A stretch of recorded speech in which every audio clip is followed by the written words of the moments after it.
everyone, welcome to the show. As usual, every Thursday we have a moment together where we discuss functional technical things, well, technical if I can answer at least. So don't hesitate to ask anything on YouTube or LinkedIn. We are going to answer here. I'll do my best. I will show you what are the struggles that we have as consultants when we receive those kind of questions. The goal is to explore everything and to see how we could best find a lead to an answer, if not an answer. All right, so you know how it works. You can ask. There's already a question, one or two here on YouTube. Maybe what I think that I can tell you is that we have an event, a super important one, the most important one of all, that is the Odoo experience on, I think it's 2 weeks now. Yes, of course here.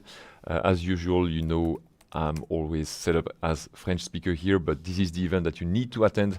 It's in 2 weeks. We are getting already things being prepared here. We start everything about the food next week. We have the smart class to organize just before everyone comes in. Everyone is busy organizing the talks at the moment, so it's going to be quite a thing. We've seen, maybe on LinkedIn, you've seen what's happening in India for the Community Days. Massive event as well, similar in size to what we have at the moment here for Belgium. So it is crazy the traction that we gain. Every year it's bigger, so don't hesitate to join. It's funny, yesterday I was on Reddit and I saw someone of us saying, okay, I'm in France, I'm really interested in Odoo. He's working for another ERP software and saying, okay, I really want to attend. It looks like fantastic. I couldn't reply directly because it was late in the night, but surely I should. There are lots of people talking on Reddit, on Facebook, on the other platforms about this event. That's a place where you need to be. All right, so I see we already have one or two questions. Maybe just before we start, you see I'm wearing Odoo colors. I had a colleague that told me, hey, you're not even dressed as Odooer when you present, so please do a better effort. But he was teasing me. It's a friend from R&D. So Nicolas, this is for you. All right, so first question that we have, it's Ricard's on YouTube that is asking, okay, for the email setup, is it possible, well, I'm translating a bit here or adding a few things, possible to send mails with a CC but not a BCC as it is now? Indeed, that is true. I think that it's important to realize how the mail works in Odoo. I don't know if there's a change for that. We can explore quickly the master branch after. But it's true that when you go, for example, on the, you see I'm in a debug mode. I'm going to zoom in a little bit. You see here, if I go in my email templates, I take whatever email, you have default recipients and you don't have always particularly CCs or BCCs. You see that it's because Odoo usually we send emails, but we send one email per person. So when you have a list of different people that you want to send an email to from a lead, from a sale order, we are going to send one email to each person. Let me check if I have an example for this on the sale order, for example. On the model sale order for the related document. Okay, we have a few here. Send quotes. Yes, you see we have a reply to. We have the from default recipient here. Otherwise, if I remove that, you have emails, partners, and CC, but not BCC. So that is also. I cannot say a limitation, but it's really important to consider that Odoo is going to use email, but it's not an email service in itself. So when you send emails from Odoo, there are a few things that are maybe different than what you are used to in terms of emails, since those things like here, sending a message, you are going to send to the whole list of followers, but maybe followers are not going to see who exactly follows. It's a mix between kind of a LinkedIn wall or post and an email. In LinkedIn, you don't know who is having a look at, who can see your messages, who is going to reply or could be replying. It's a bit the same, although it's not exactly that, but at least in terms of emails being sent, when you send one email or when you send one message here that you're going to write, you click send. Followers are going to receive it, and one follower may not see who is the other follower or who are the other followers of that email. And that is the second question that you have. I don't know if we changed that for version 19. I'm not sure if we have a lot of things that are new. regarding the emails. We can, you know the drill. If we go on, I'm showing that again. If you go on Runbot, here the master is really the version that is close to the version 19 that we are going to have in 2 weeks. So if you go there, it's not exactly that, but it's closer and closer to what it will be later. So if you go there, you click with admin to connect. Over there, you'll be able to test a few features, and I don't think we can check the email templates. I don't think that the email templates we have something that would be similar. Let me make that bigger for you. All right.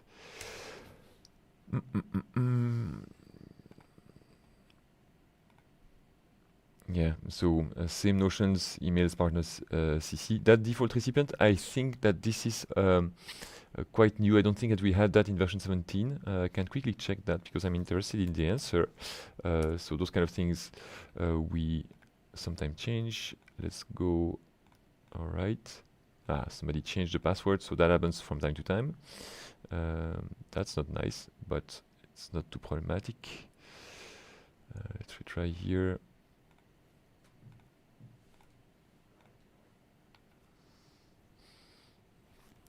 So it's a place where we bring improvement, but that notion of CC, BCC maybe not. Email templates, sale order again. Yeah, right there, send quotes. Yeah, maybe that's the difference, is that it was not checked by default compared to the other ones where it was checked by default. So the same is always there, the auto delete. So when you want to debug, uncheck that. So we'll see the email that you send, and yeah, for the rest, you see no BCC either for the master branch. We have another question on YouTube as well from Askavania. Hi Antoine, in the Barcode app pick operation, how can we make sure that the pickers cannot scan add in other products other than the ones with serial numbers reserved? I'm not sure that you can. Odoo is quite flexible, and maybe the flexibility is making this harder for you, but it could be that when you pick something, you have product that can be selected even though they don't have the right serial number. We can make the test. It's an interesting one. We have 2 other questions after, so I think I can start doing this one, even though I already answered the question, but I think it's good to illustrate as well. So I'm going to check here if I can have barcode thing. Do I have the barcode application? I thought I tested it yesterday to make a demo to one of my partners. Let me check. I don't have it here. No, barcode usually. It's good to show it on a demo environment, the barcode, simply because that you already have lots of products, you already have lots of barcodes being entered, so that's maybe why I did it that way. And you already also have products that are serial numbers, products with maybe a picking that is already there, so that is one reason why using a quick demo environment like this can be helpful, or creating your own SaaS environment with loading demo data, as you know. If you don't ask, I will show. All right, so maybe a quick thing that you can do in terms of knowing which products. I will go here with a custom group, and there is a notion of tracking, usually track inventory. It's track inventory or tracking, I'm not sure. It's tracking. Okay, so by lots or by unique serial number, the printer would be a good one. So, and we see we have on hand 3, so I can try to, it's supposed to be a rented product. We see rent something here, €1 in terms of price, so I'm pretty sure that it's more like something that you usually rent, but it doesn't make it impossible for us to deliver it with a unique serial number, and we have the serial numbers over there. So if I go and have a look at the, I was interested in checking very quickly the quantity. I'm going to reuse that in the inventory, check where it is located. Okay, and in terms of serial numbers, so it's in okay, in terms of serial numbers, here do we have, yes, okay, so I can use those serial numbers, and we can check, because your question was other products, adding other products other than the ones with serial number reserved. Okay, so it's even a bit more tricky than this because you could be adding any product that doesn't have a serial number. So I'm not going to focus especially on serial numbers, but I think the answer won't change. So the idea is the following. I will create a sale order. I will prepare something for Deco Addict, and I will say I'm going to sell you that printer. I'm selling here, we don't mind about the price or whatever. If I confirm this, what happens is that we have a delivery order. You talk about the picking, but the fact that it's picking or it's a delivery, I don't think it will change anything for the barcode way of working. Maybe a quick tip here that we can illustrate also is the fact that we have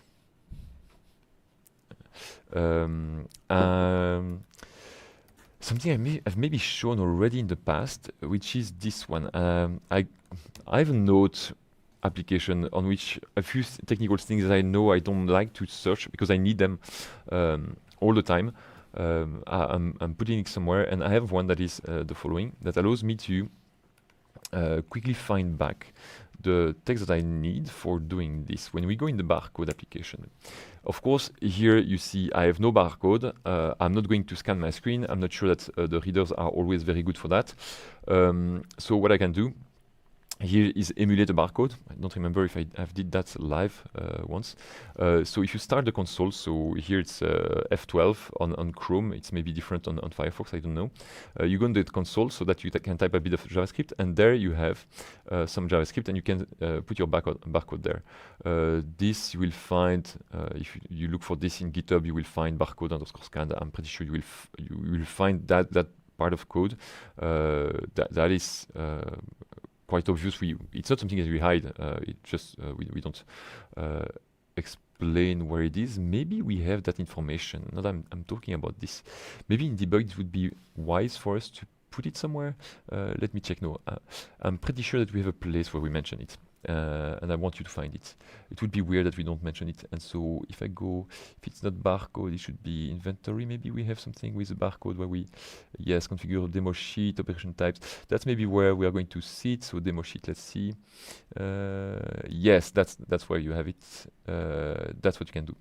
Okay, that's even faster than what I was showing.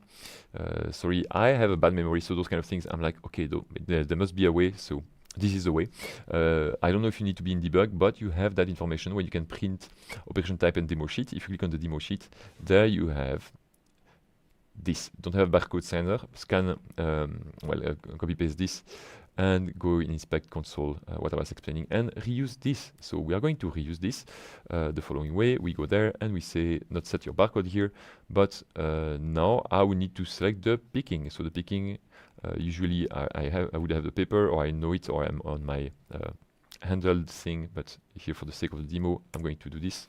You see it doesn't work because I'm not on the right tab, so I need to be on the right tab. I'm wrong. It even goes in the right place. So I'm curious about having several tabs open, but anyway, it worked. And here, the thing that you were saying is, yeah, but potentially you can already add another product. So let's see if I can do that. Let's take any other product that we would have here. No, that's the master. So what I need is another one. Product here. It can be any type of product as long as it has a barcode. So I will look for one that has barcode is true. Barcode is set. We go there. I can take this one. We don't mind too much. Yes, the thing is, I think that when you do that, here it has variants, so you will be like, okay, there's no barcode, but I think it's on the variant. You go here, do we have one? No, that's, it could be, let me check. There's one with a barcode, not the other one. And if there's one with a barcode, I think it hides it on the product template, so let's try this together, because those are the kind of things I cannot say 100% sure of what I'm telling you right now, but I think it's how a few things work sometimes in Odoo. We hide fields when we think, okay, it needs to be managed somewhere else, but if you don't know it, it's hard for you to know that. So let's cut this one so that we don't have this on the product variant anymore. And let's go back here. No, you don't have a barcode anymore.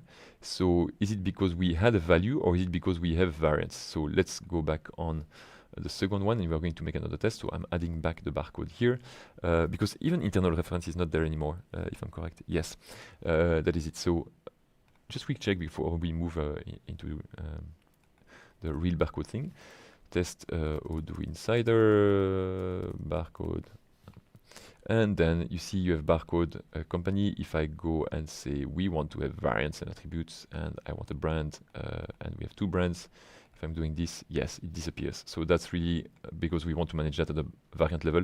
It makes sense if we have several variants, we want it to be the barcode to be related to the variant and not to the template. Okay, let's go back to my other screen here. So I'm going to do that. Up arrow to fetch the previous message, and then over there I'm going to select this, and I'm going to enter the barcode of another product.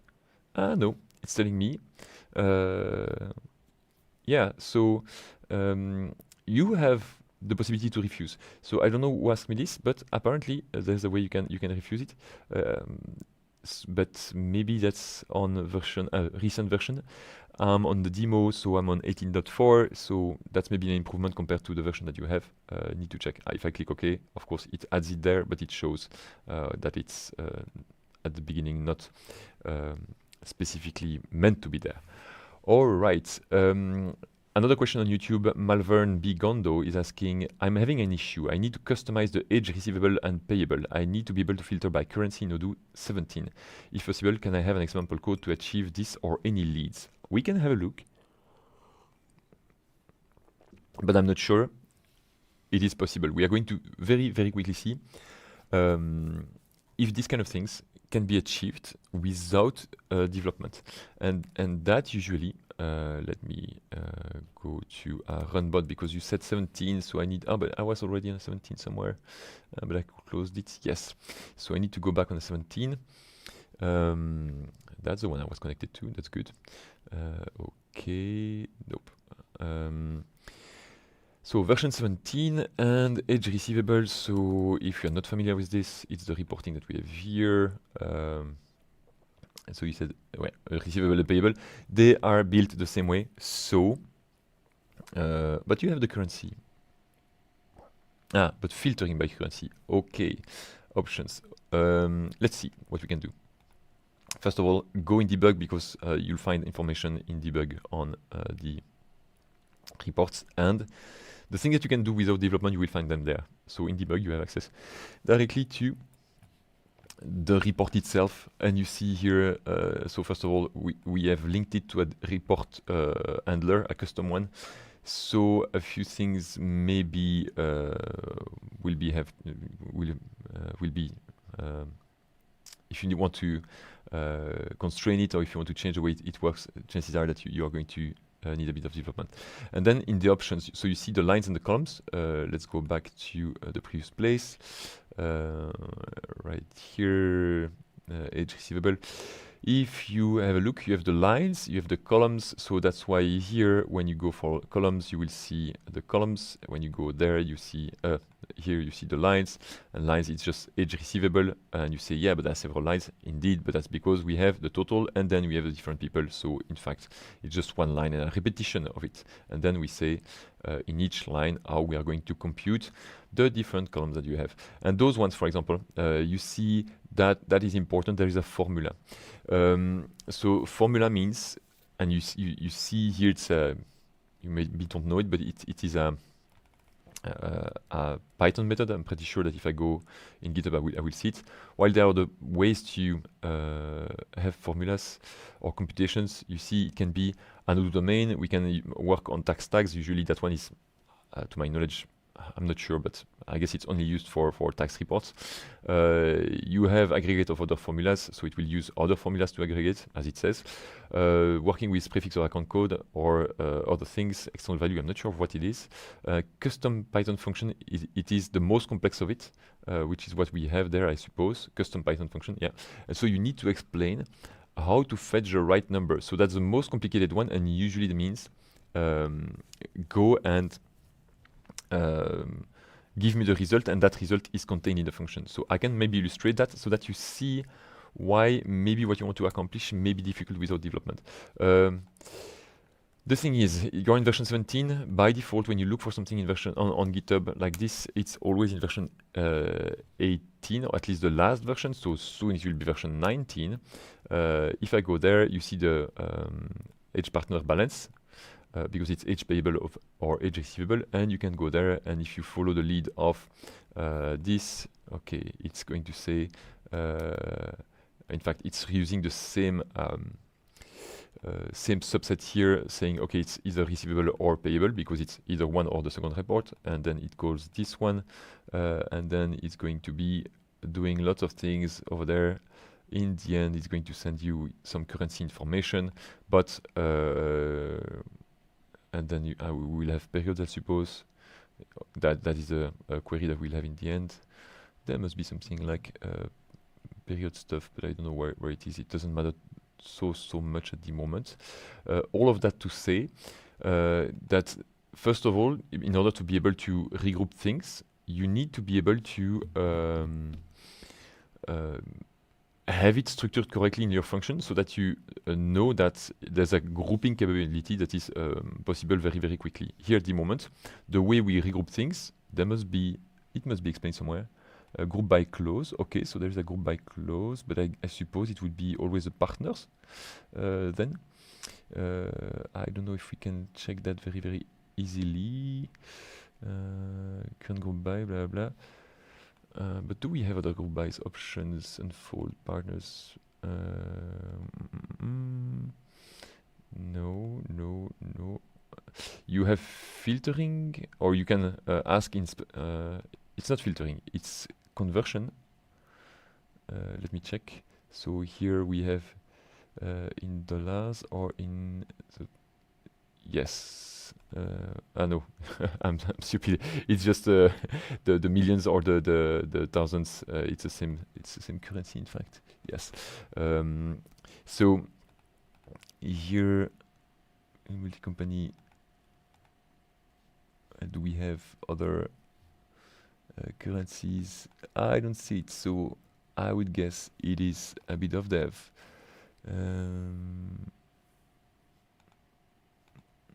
No, you can. No, it's analytic. We don't care so much. Date range and fall, grow, period, cache, journals. So let's say you could use that trick. If really you don't want to do that, you could use a trick where you use different journals per currency. So as you can group per journal, you could group per currency. So if you don't already use this, that could be a quick workaround. But it's not the same. You use the journal as a proxy to get to what you want. But it's not as if there was something that really states it group by currency. You would need to do it here. I don't know if this works. You see, I'm selecting journals now. So I'm checking this means that now I'm able to go in the report.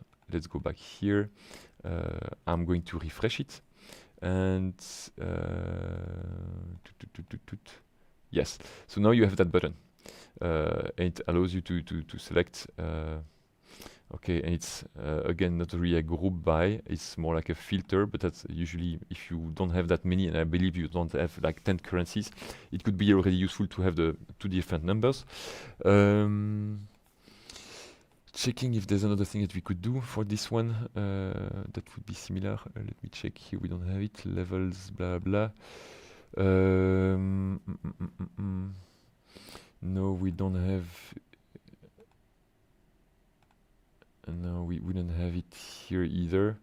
I'm checking if we could use different, but you are not going to duplicate columns just to have things in different currencies, so that makes no sense.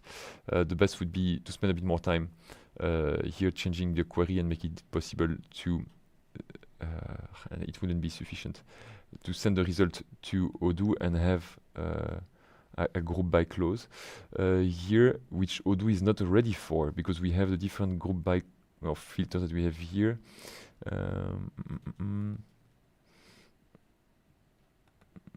Let's check with the accounts because you could achieve the same with the accounts instead of the journals maybe. Let me check if that would work. But here, I don't know if it's supposed to account groups.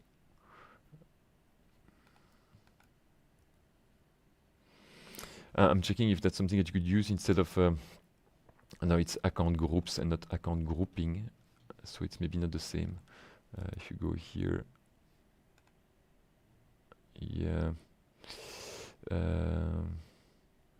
because you could be working on also on accounts, having different accounts, but yeah, maybe the best lead here would be different journals at the moment if you don't want to avoid development. Otherwise, yeah, you don't have it here. I'm curious about the other reports, but I think that's other reports you don't need it so much because you need to translate everything in just one currency.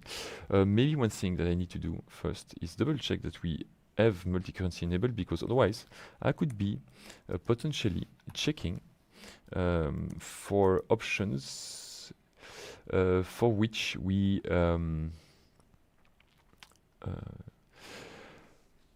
for options while Odoo is not marked as a multi-currency system at the moment, but here we have indeed currencies. We have USD and Euro, so anyway it was already the case.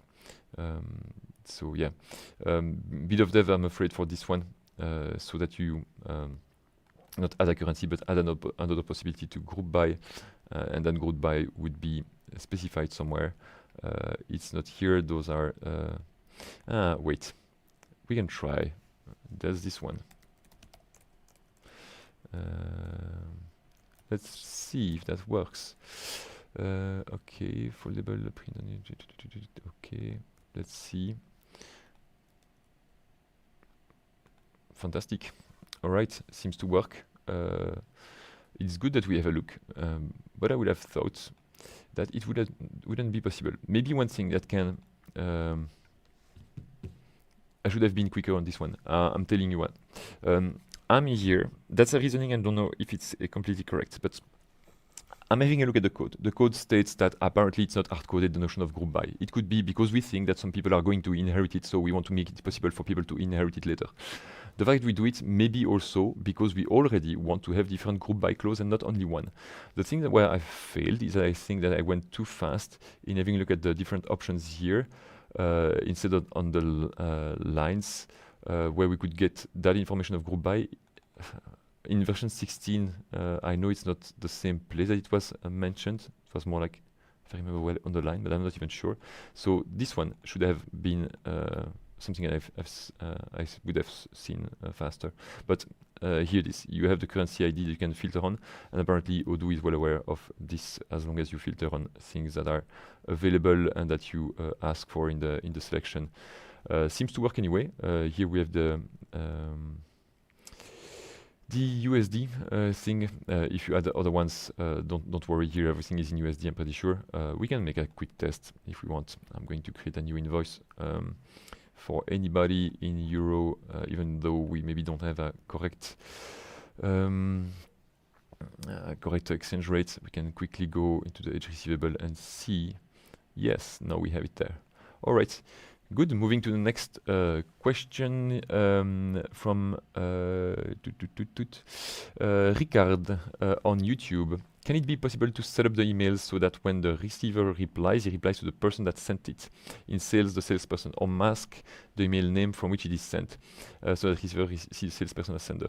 Yes, both setup are correct. It happens usually. Well, for the templates at least. Email templates, you will have it here. So if I go on the sale order,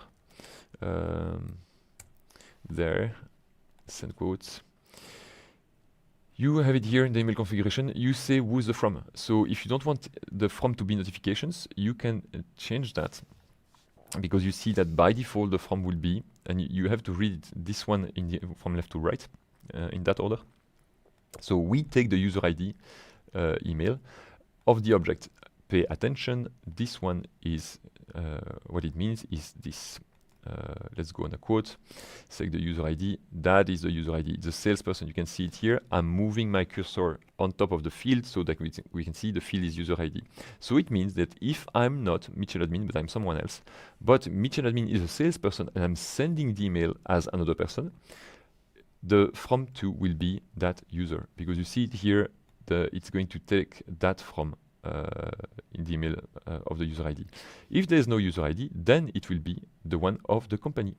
And if there's no email on the company, it will be the one of my users. So here for this one, you have three different notions. First, this one.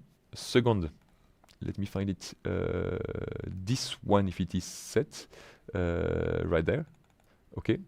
And if none is set, it will be the one of the user over there. Of course, sometimes it's the same. The three emails can be the same. If you are a one-man show, chances are quite high that you would have just one email address for all these purposes. But so Odoo will stop there and select the one of the user. So the two is going to be a client, either as a partner ID or as the email. And then you say, so yeah, salesperson, okay. And the replies to, you have it there. So reply to email address to which replies will be redirected when sending email in mass. Yes, otherwise maybe it's going to be the from. That I have to check, but I don't know if email in mass means what it means, like only mass mailing. But we can test that. Let's do the same and let's do this. Okay, we are going to reuse that because it accepts Python anyway, and it's a good exercise. We're going to see if we can find the reply to in the email that we send, knowing that I'm going to say not auto delete. I'm on version 17. It's not that important, I think, but maybe, yeah, it's always better when I show it on a recent environment. So I'm going to use a SaaS environment here. It's the same, but maybe with some improvement, and especially the fact that I can send emails from there at least. So that's what I will do. I will send a real email and we'll see what's coming out of it. So let's go for the same email document. There, send quotes, configuration. We are going to say auto delete. I remove it so that I can have the trace of my email inside Odoo. 2 emails. It's funny I'm not giving it here, like that it doesn't select this one on the send quotes. Did I remove it? It could be. So I'm going to put it back there, and then we are going to reuse here this email formatted stuff as a reply to, so that it goes back to the email address, and we'll see if it's selected correctly. You can always preview that, but I'm not sure we'll see in the preview no, we see the reply to. Okay, so that should be sufficient for you. So you have the from and you have the reply to. So that is how it would be sent if I were to send it on that quote here. If I change the quote, you see it's going to change the recipient. No, it's the same client. I'm always using the same client, so that's maybe why. Yeah, here it's a different one, recipient. But yeah, you have the right from and to's over there. And you see, by the way, that's a good one. If I go back on the preview, I was selecting, I think, Q20, and you see reply to will move. Reply to, I don't have it anymore. Why? Because the reply to, in this case, I'm pretty sure that on the quote number 20, I don't have a user ID. And so it cannot find a reply to. We can double check that just for the, it would explain why we don't have it. Going back here on, so I said quote 20, all right. If it's not quote 20, it's maybe a sale order, yeah.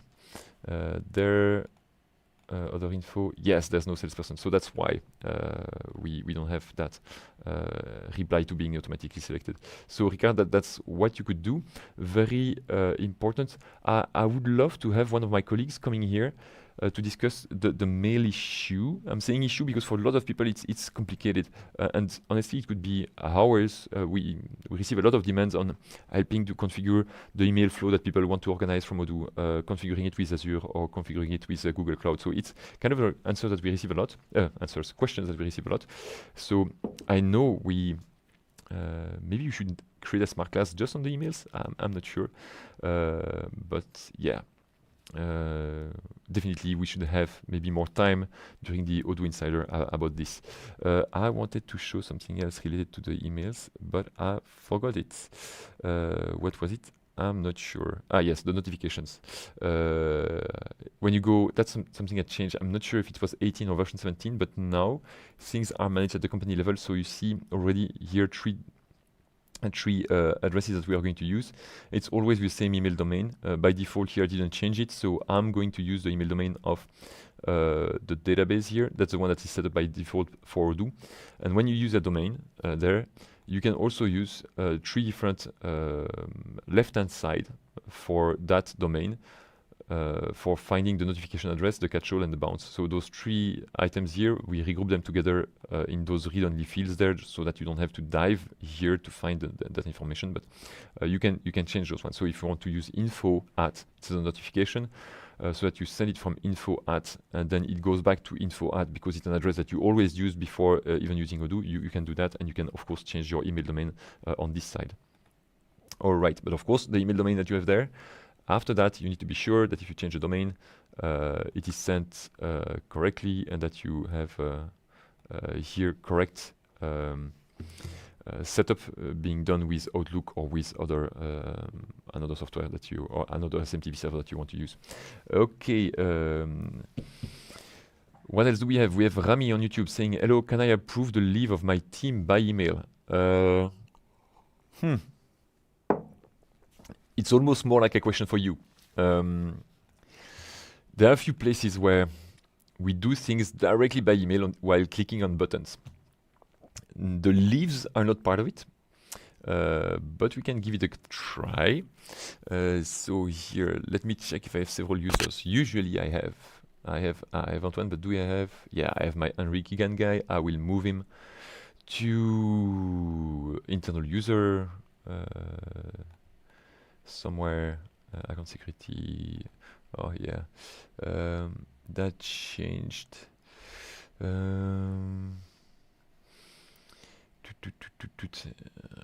It's fun because every time I see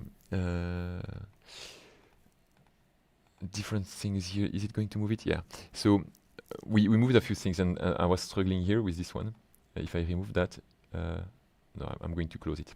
You see it's marked as external user and no extra access right here. And I was looking for a specific line inside the roles, but it shows up when you start adding new stuff like here. Sales user, you see it shows. You can say, okay, I'm going to make it a member of my team, so he can do a few things. And among the things he can do, he should be able to take some time off.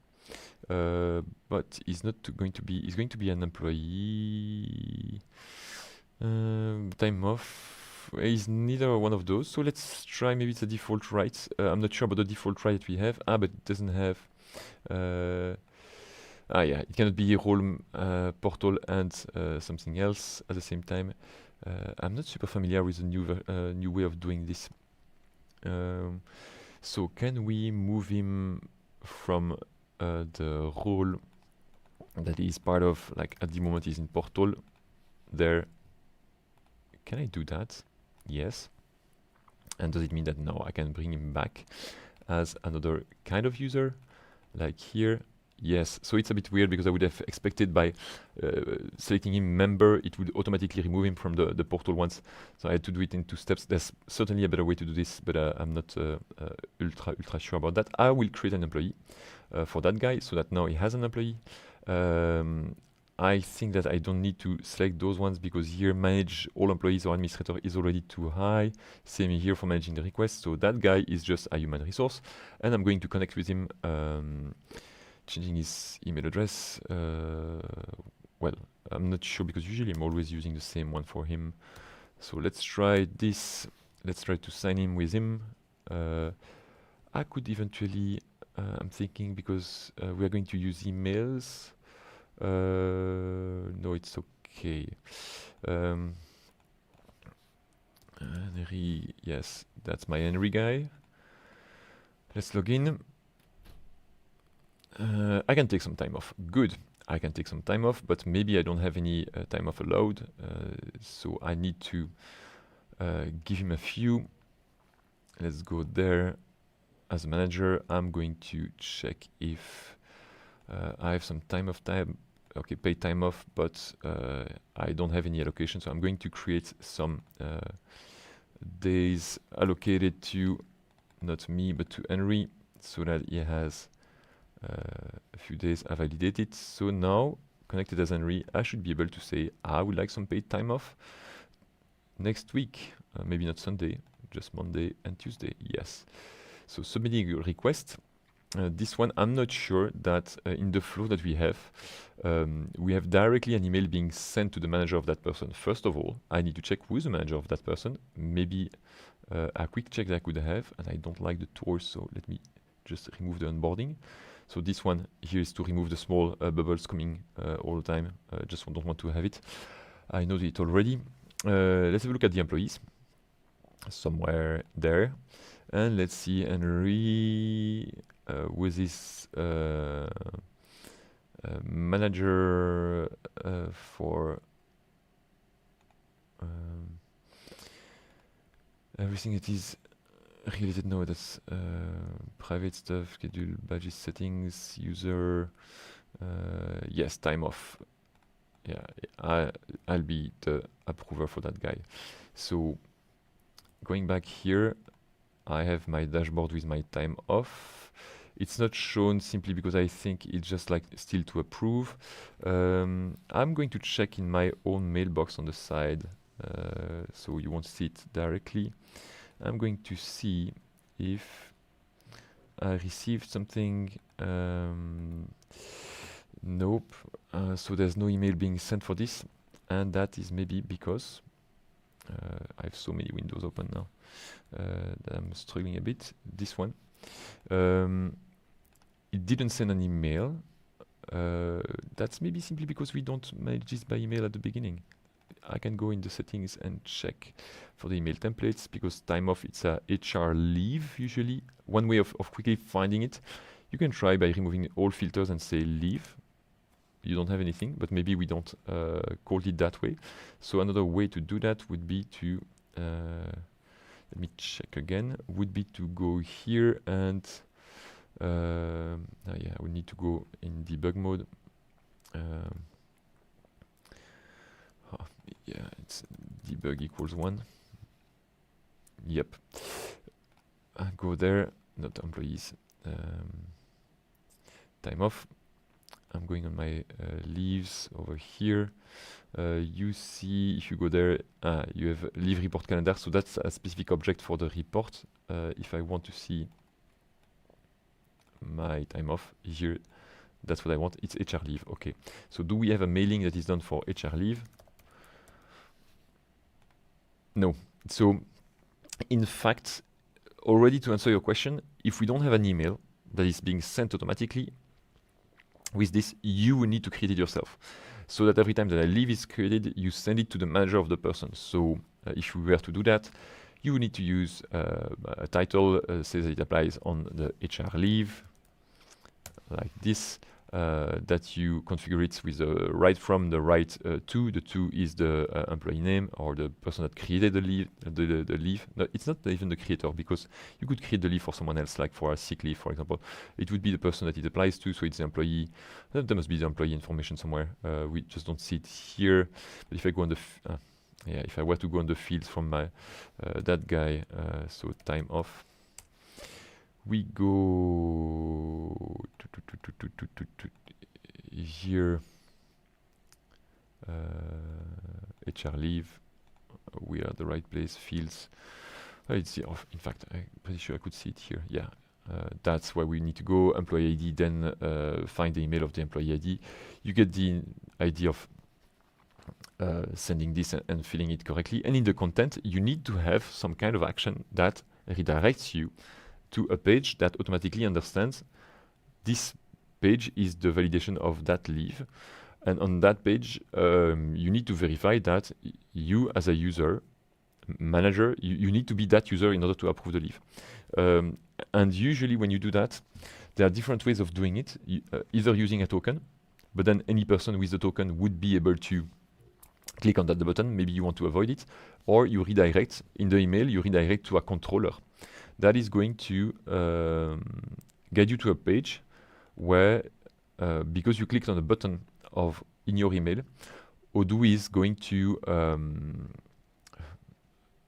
so the link of that button in your email is itself directing you to a controller that executes a function that says, okay, you are the manager of that person can take that leave, it is in a state that can be validated, and we validate. But you need to create a controller for that, so it would be a bit of development, a bit too long to show that today, so I guess it would take something like 1 or 2 hours at the minimum to get a quick prototype, but I'm not sure it's the best way to do, because doing this is going to be quite long for you, while maybe the best would be to simply create a link that goes directly on the time off here. Because as a manager, I'm going to take this, I'm going to copy it, and I'm going to put it here on my side, so that you see what's the vision of the manager. The manager has the approve button. So maybe the best is to send an email saying, hey, this is where you need to go to approve it. And then you have already a lot of emails that exist with a link that is the action that you're supposed to perform for approving something for a user. You have that in different places. Let me check. When you ask for signing a document, you have an action in the notification where it will lead you to this.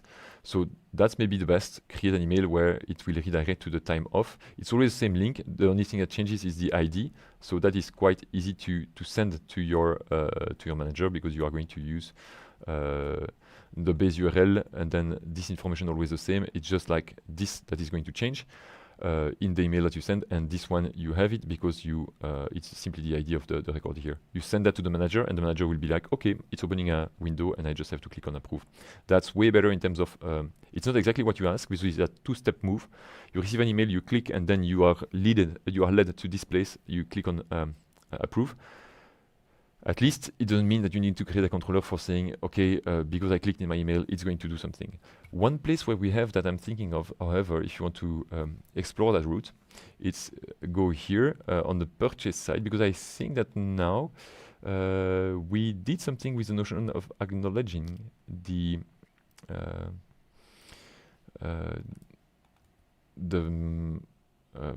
RFP request, the RFP thing. So if you have a request for request for quotation, you send it to the supplier.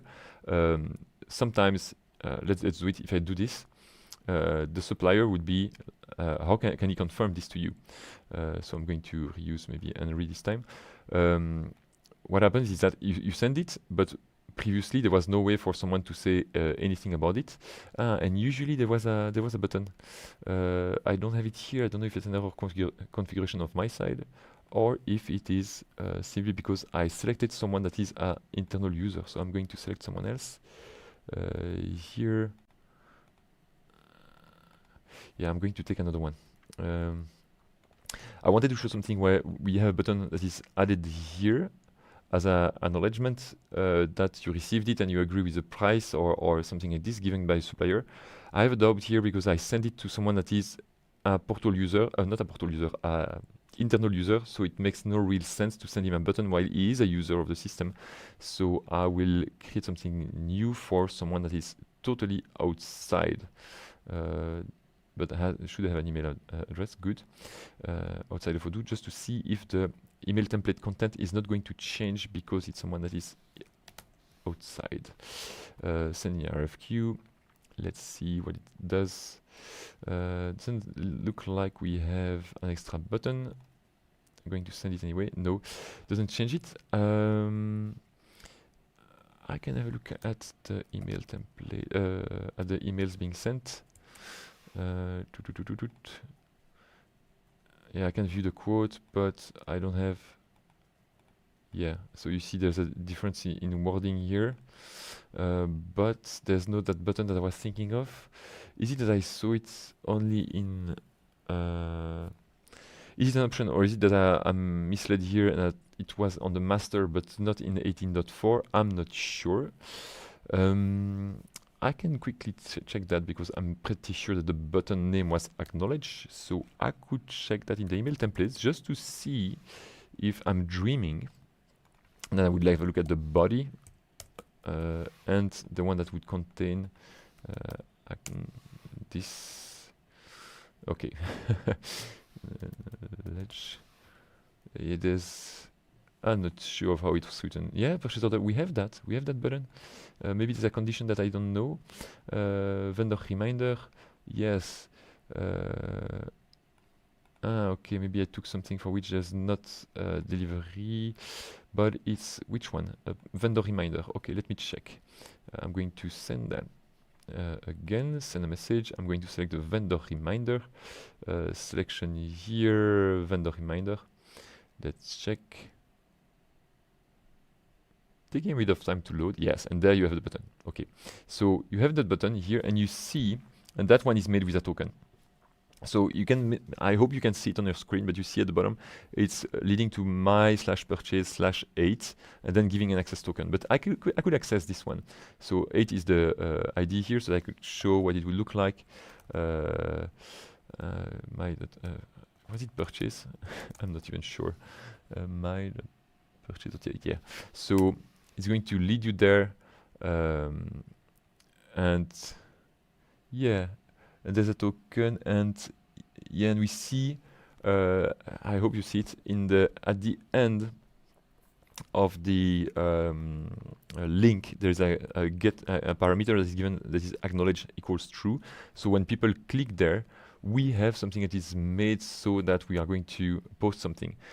So you can take maybe some inspiration of this to if you really want to do it in just one click for the leave thing. But the acknowledge one would be maybe a good place to start, but if I'm tapping this, I'm pretty sure I'm going to have a lot of results that are not related to this one. So I would need to filter on things that are Python first and maybe purchase related.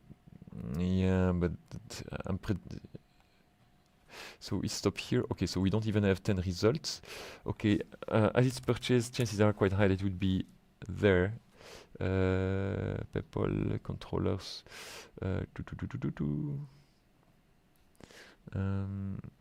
Maybe it's generic or we have it in purchase. Okay, that is the message we are going to post when it's acknowledged. So that's good. You see the message that we have here. I can open that one so that you can test it together. There's a message like confirm reception email. I'm pretty sure that the message here will be posted if I click on this one. Where are you? Here.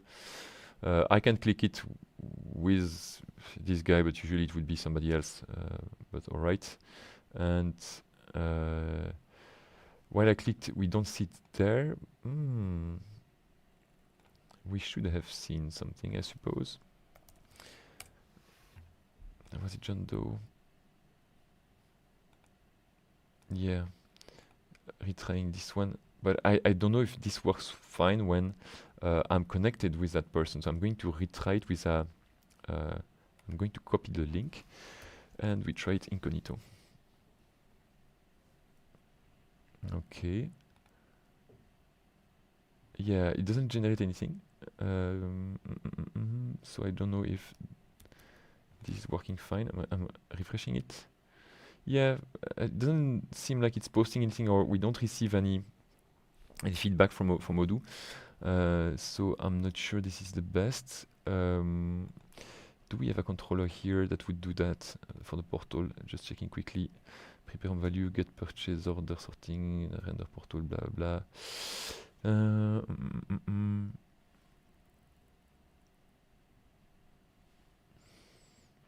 No, this one no. Maybe we have something about purchase portal or website purchase. That would be it. But definitely, maybe not able to show it, but there would be some solution around this one. Let me check if we have another one. Here, DI payment PayPal. And then we are in the test. No sales. Payment. Flutterwave. All right. If it's not that, I would need to find where.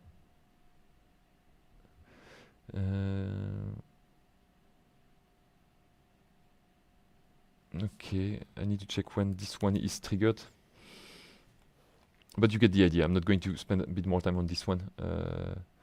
Yeah, that's where we go. We are going to do that here in the portal thing. So that's correct. We were in the right place. my purchase order. Okay. All right. So anyway, what I was saying was you need to create a controller for receiving here some. If you receive a token, process it and do something with it. Like confirmation, posting a message, something like this. So it's a bit long to do that. Short stories, going back to this.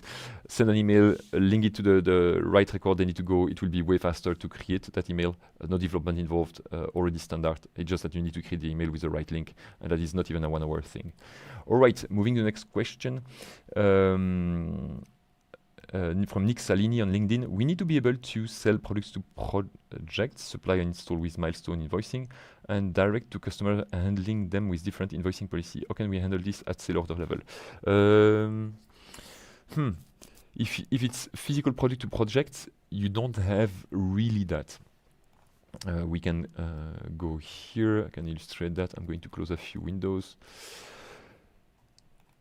If you sell something, the definition of what product you sell is super important. Maybe you have seen that when you have services like this one, you can say what you want to create on order. Is it a task, a project, and a task? And you can say this one should create a task, for example, or let's say a project and a task. But that is for service-related things. If I go to goods, yeah, first of all, he's going to tell me, no, you cannot, because you already sold it as a service earlier, and you are going to mess it up completely.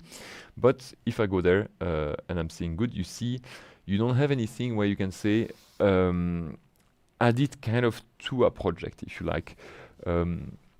It is not something for which, when you sell physical products, you have the project information that is related to it. One of the other guides or things that you can reuse in terms of logic is that when you install a sales application with eventually the purchase one stock and you want to deliver things, you don't need project for that. So not even the project management application will be installed. So there are not that many links for exactly what you want to accomplish. Now, if you want to know what you have been sending to one particular project, also in terms of product like those ones, what you can do is use the notion of analytic accounting. It's not exactly what you're asking for, but I'll get there and show you the limits of my reasoning. If you go inside the accounting, where is it? Here. I just want to check that we have indeed the analytic accounting, yes, involved. And if I go and have a look at my analytic account somewhere, analytic items, here we have a few in some projects. Yes, here I have my, I have a project there that is called, it's French, but it's the place where a worker would go to, I don't know, build something, for example. So a huge place where you have construction work. So you see you have an analytic account that is itself a project as well. So when you go to the project, you would see that you have different projects here. Among those projects, you have the, I would move this one here in progress so that we see it clearly. That's the one. It's to John Doe as a client, and I have one task in it.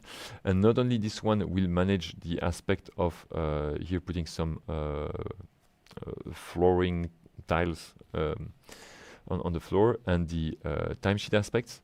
It's also potentially a place where if I'm selling something like, I'm going to select John Doe, and I'm going to send this time some raw materials. Yeah, let's say I send 2 at this price. Very good. You could say, yeah, but also I would like that we consider that it is linked to that specific project. And let me select it. Yes, right here. So doing this, if I confirm this one and later receive the invoice, usually doing that, and I'm going to open a new window to check this, you will see in the project, if you go on the dashboard, I don't have the sale order items. Is it because I also need to put it here? Wait a sec. We have also a notion of project somewhere. I would have thought that it was sufficient already what I did. Which one was it? Yeah. All right. Did I put 100%? Yes, it's correct. Okay, I don't know if I needed to create the invoice. Potentially. Let me check. No, it's unordered quantities. No, that's good. I'm going to create the invoice.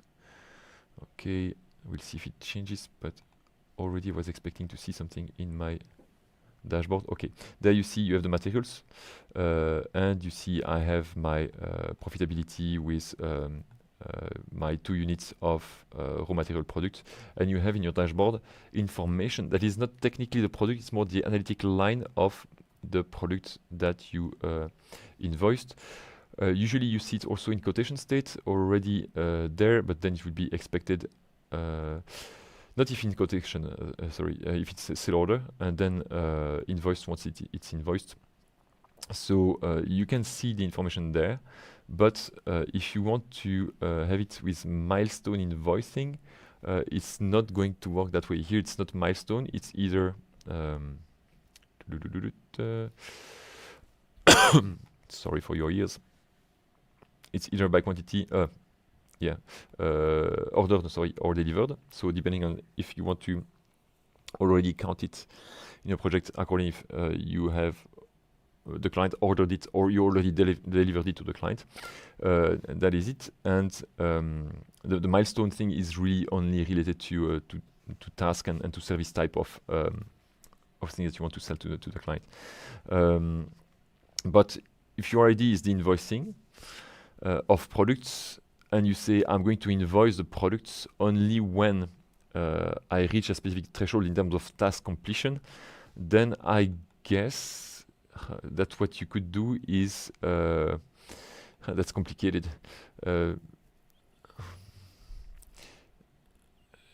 Because if you want to, is it only invoicing stuff? Let me check. I'm rereading your question again. So being able to sell product to project, this is already what we do. You have the product, you link them to a project. You don't see it from the project as a product, you see it as an analytic line, but to me, it's good enough.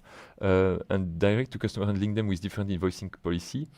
You have it already, but I guess that what you want is maybe, I'm not sure, is that you invoice the products depending as an amount or a percentage depending on the milestone, and that we don't really have, at least not a computation that would be done manually, automatically. But what you could do is invoice the amount yourself, depending on that milestone. That would mean that when you create an invoice, you need to adapt the product, the physical product invoicing based on the milestone that you have on the project, and that is not something that is standard in Odoo. It's something that you will need to, I would say, monitor manually, because automating that would be, I'm pretty sure you would have some use cases that are not covered, so best way would be to do it manually. But monitoring, as I was showing, you can have the information in the form of here, lines, analytic lines that are linked to your project. I'm moving to the next question on YouTube from Simon. How to refund 20% of an item and do a second refund later and keep track of it? I can only see manual refunds in V18. Yes. So I'm going to show that. We can reuse the same, in fact. I'm going to go here. You have already an invoice. If you want to make a credit note, you can, I would say partial credit note. Here you see it's giving you a price that is a total one, but it's still a draft document. So you could say I'm only going to do that times, you said 20%. So that's it. So if you don't want to compute it yourself, of course here it was an easy one, but if you don't want to compute it yourself, you know that you can use that kind of quick computation in the field. So doing this there, going back on the invoice, you see that you reversed partially an amount, so you have an amount due that is lower, and you have the credit note that is there. So that is the refund that you have in terms of credit note. If you say I would like to also accompany this with a payment. You could do it also by creating a payment and linking the payment to this invoice as well, and adding a negative line if you want. That's a possibility. There's a difference between, I'm going to explain that. There's a difference between sending an invoice and having, before receiving the payment, a credit note. The credit note lowers the invoice amount, so you expect less. Or you have an invoice, the client pays you in full, and then you create a credit note and you reimburse the client. In which case, in that second case, I was showing the first one previously. In the second case, you would maybe rather go for, in the accounting, you create a credit note manually.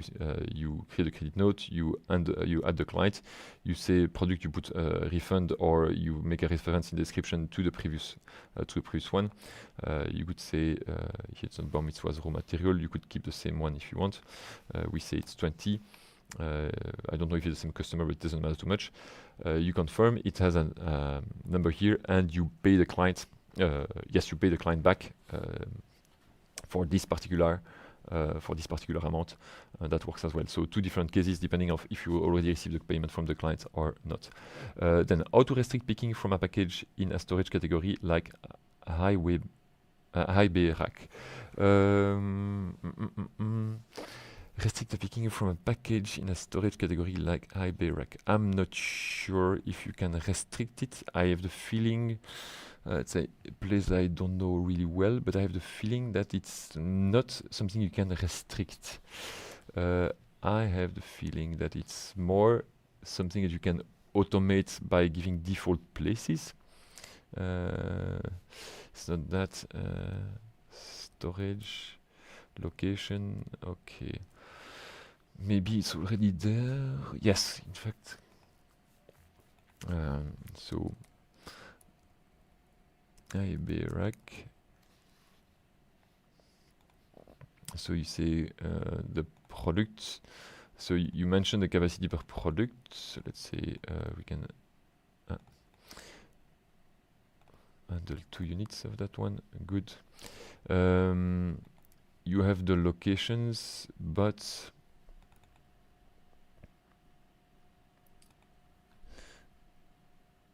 you cannot restrict the picking. I don't think you can.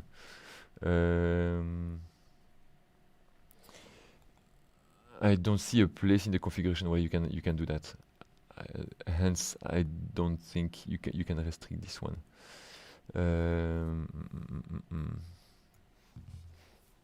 I may be wrong, but I don't think you can restrict it unless the good is reserved.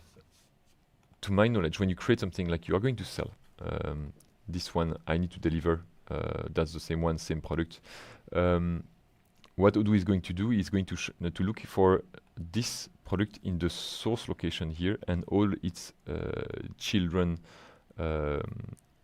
places. And I don't think that you can say, okay, but not that particular storage category or not that product.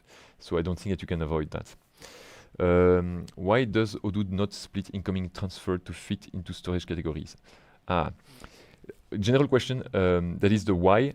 I don't always have the answer, but usually the why, it's complicated. Sometimes it's not done yet. Sometimes it's simpler like this. Sometimes it's we didn't think about that and we didn't receive many people asking us for that. So the real deep why, I don't know. Here you have 7 locations. You say limit of 5 items. You have lots of incoming items. Okay. I don't know why we wouldn't do exactly what you say here. That's maybe simply a missing feature. I'm checking if that's something I could quickly demonstrate here during the show.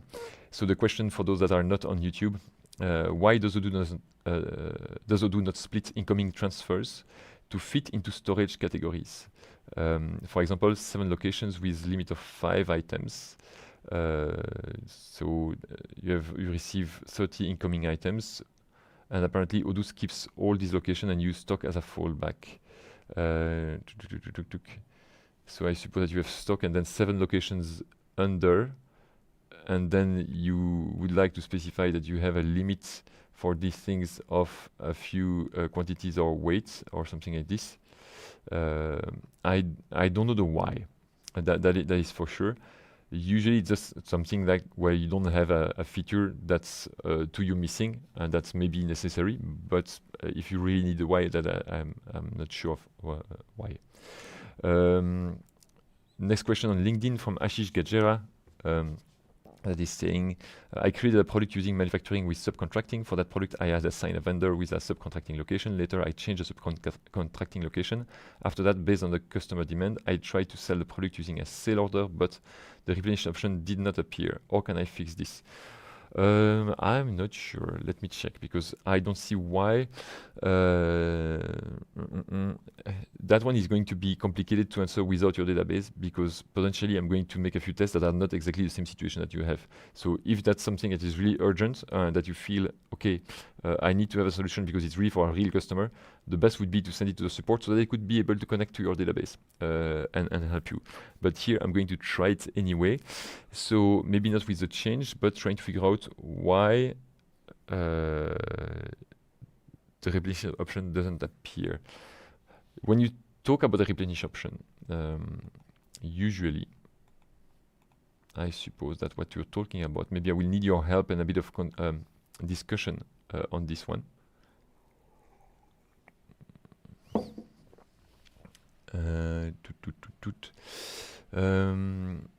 Are you talking about the replenish button that you would have here, like the reorder one?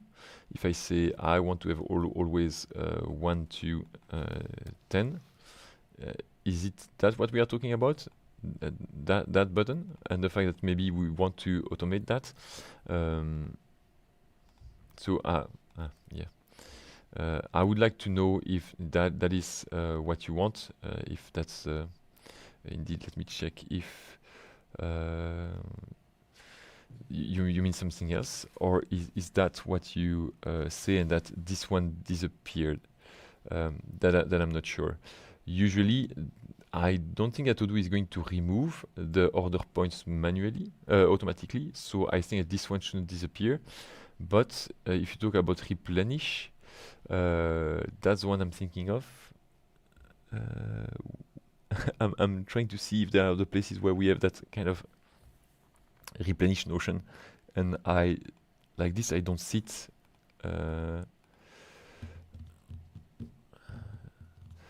Because even though if I create, I can reuse maybe the bomb product, because this one was one. I can create maybe or go on a demo environment, because demo environment we usually already have something that is configured with a subcontracting route.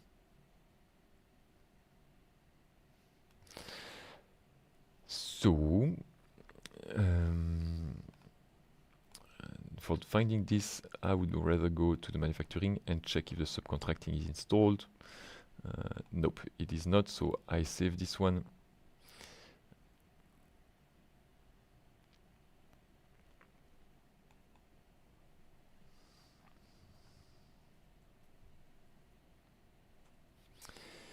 Okay, it's a bit slow. Alright, so now if I go into manufacturing orders, so in the bill of materials, I would have one that is subcontracting. It's the office lamp. That's the one that we have. You have potential subcontractors. I need to check what else do we have in terms of products for this one. So the office lamp is the only one apparently that we have that is subcontracted. Because here, yeah, there I would see the graph. It's here. That's what you mean. The replenish button disappeared. That's the one. If that is it, usually there must be conditions behind that. I can check, but it's not a regular view. This one, I don't think I would see the replenish button by going into. Yeah, it's a graph view, so it's usually very small. Yes. So finding this one, so finding the conditions under which the replenish is going to show, and clicking there is going to show me this one. So product replenish. Okay. Why would it? I understand it. Wait, the replenish option did not appear. And it's after changing what? changing the subcontracting location. Okay. So let's go here, bill of material. So you changed it. Let me check if we have inventory. Storage location. Okay, that's maybe why I couldn't see it. We're going to try this. Product bill of material, office lamp. If it's not here, I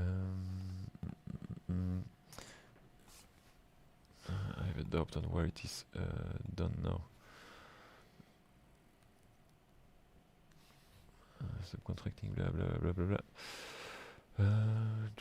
If it's not on the manufacturing, if it's not on the bill of materials, because I have the feeling that we had usually. Let me check. Operations, no, it's not there. Is it on the manufacturing order itself? Yes, component location, it is here. So you changed that. But you didn't change it on the BOM, but on the manufacturing order. Could that be it?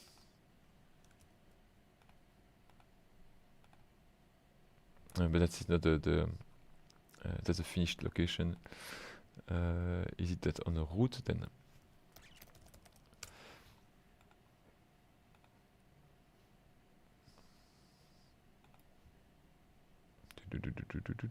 Where is it? It's an internal one. Okay, so you change that, or maybe is it that you remove this? But anyway, I will need to find where this one is done. So this triggers product replenish. I'm trying to find if it's already in Odoo community. I think yes. Okay, MRPR wizard replenish. Because then I would need to find the reasons why we would hide it, and that reasoning is the following. It's not defined in the view per se. So when you click here, you have a look at the graph view. You don't see, well, it is, that's maybe where I should go. There's a JavaScript class, so we add a lot of JavaScript on top of this. So that's maybe the place where I should start looking. And somewhere we are going to show or hide that button. Do we have this that replenish things buttons? Okay, do we have some replenish notion? Replenish, yeah. Do we have explanation on why we would hide it if it's not there?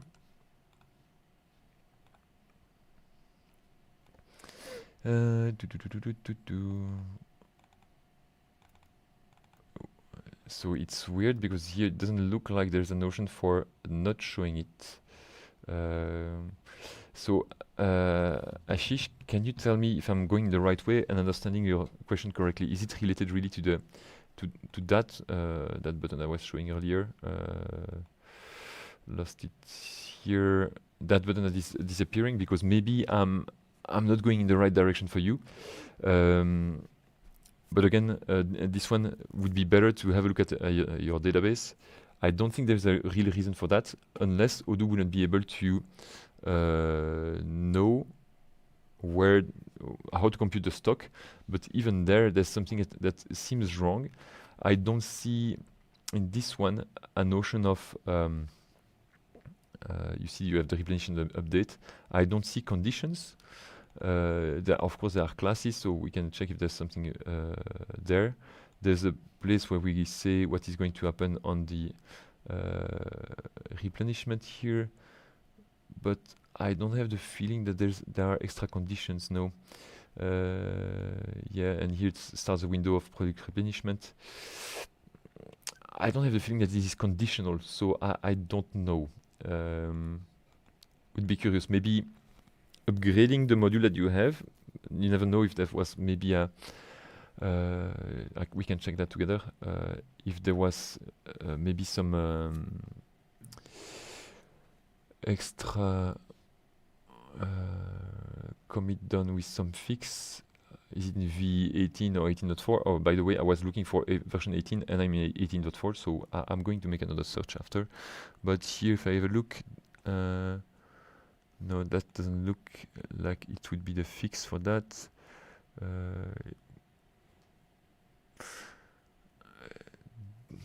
Yeah, and here we are in the stock module, which is quite heavy, so there must be a lot of things that are not related to what we are looking for. Going to make another quick check. I have the feeling that I'm not on the right path. Here I'm on version 18, while what I'm showing is on 18.4, so maybe it would be best to really check on the same one, but I don't have the feeling that it's a place that would change a lot. It doesn't look like the file changed. We can check also for the XML buttons. Same here. So Ashish, tell us a bit more in the chat. See if we can see that. I have the feeling that there's something wrong because it doesn't look like that button should be disappearing, but I don't know if that's even the same button that we are talking about. There's another question in accounting: how do we reconcile an entry and how do we use it, and how do we add an opening balance? Okay, I'm going to illustrate that quickly, but maybe quick reminder: odoo.com/slides. Or if you don't want to remember /slides, you can go at the bottom. You have lots of tutorials. And a few things I'm going to answer anyway, but a few things are generic questions that are tackled already somewhere. So maybe not under that name, but you see reconciling, you have it here, you have a reconciliation model, you have a lot of explanation given on the way to handle payment and backend cash. So best way is always have a look. I know it's a lot, but we are an ERP software, and while we are really easy to use, it doesn't change that Odoo became over the years very wide and deep in terms of features. We have lots of applications. There's a possibility to go really deep in what you want to accomplish with Odoo. And in terms of accounting and invoicing, it's massive. We have Odoo academies that we give here just for exploring, I would say, beginning, and it already takes 3 days just for that part alone. So go there, have a look. Globally speaking, I can give you an example of some reconciliation that you can have or matching. Here, if we have an invoice, do I have one that is not? Yeah, this one is not. Yeah, it's not posted. It's on the demo environment. So you have one that is here, lights up. It's the name of a customer. There's we saw an office lamp. You can click on pay here, and Odoo expects that you mark an invoice as being paid. But if it's a bank one, the fact that you mark it as paid here is not a proof in itself. The real proof will come from a bank statement. So you can either go here and create a payment, and it will mark it as in payment. In payment means we suppose it's coming, and maybe you had someone using his card in front of you, so and the machine and the payment terminal told you with a beep that it was okay, but you still need anyway to wait for the real information that is coming from the bank, and that could be coming from here some transaction. You see I have a bank journal on which I have already 8 transactions to reconcile. This bank journal, you can feed him through synchronization directly with your bank, through different services that we offer, CSV files, QIF or IFX, PDF that we read with OCR. So lots of ways to create lines and bank statement lines inside, or manually like I will do now, as if you had received one from that invoice, payment from Lights Up. So I know it's that partner, but usually Odoo will recognize it based on the bank account number. I don't remember the amount it was, so I will need to cheat a little bit here just to remind me of how it was. So it was 750, so that's it. It's a positive amount because it's the amount that I'm receiving from the client. If it were a supplier, it would be a negative one. Here you see I didn't have to do anything. It could find it directly because there was it could find the invoice that was linked to it. I had the right partner. It knows it's exactly the right amount. So Odoo has some ways of understanding, okay, how do I automatically find the right thing? Let's imagine, and there, if I go here, you see it was in payment, now it's paid, simply because I added that line. There's maybe one step that is missing here. So if I edit this one, maybe I could put it into review or delete it, but maybe I will make another one. I will duplicate, so we have another example. I duplicate this one, I confirm it, so we have a second invoice that is the same, but this one I will create a new thing with the same kind of information, but a different amount. So I'm going to put 700. And this one, you see, 700, it's not going to match it automatically, because you see a difference. Maybe I could there you already had directly, there's no button anymore, we consider it as done. This one, it says, yeah, you know, there are different things that you can do. Have a look at the receivables and other buttons to automatically perform some actions. If you want to teach Odoo how to manage different types of payment, you could go there on Manage Models, and you would have different things that Odoo does for you. And you see here, internal transfer, bank fees, things. Those are the ones that you are going to find here. Internal transfer, there must be bank fees somewhere. Maybe it doesn't propose everything, so based here, I suppose there must be some constraints, and the reason why it's not going to show it directly. I'm curious because there I would have expected to see one that would try to match automatically my payment on my, well, the reception of my payment in my bank statement and the invoice I have on the other side.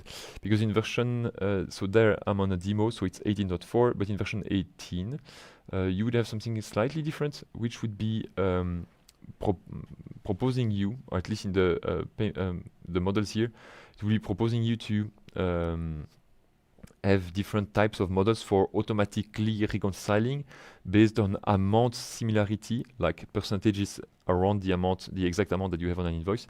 It looks like we don't have that anymore. I would need to check that, but here you see there's a proposition with reconcile, and if you click on it, it will show the different invoices that you have for that partner. So you can select the partner, and now you're done for that payment, but not done with the invoice, because the payment here is matched with the invoice, but the invoice still requires you to, that's why it's shown partially paid, it still offers you an amount due of 50. And I suppose that if I create that, missing amount for the same partner lights up, for 50, then if I add, you would have it, then directly you see it's matching it, nothing to do on my side, and it's marking it as paid here. So if you ask, there are different ways to consider the reconciliation. It all happens in that screen. Depending on the information you receive and how Odoo can match it automatically with existing documents, it's going to propose you different direct buttons here in purple, and these buttons here depend also on the model that you created.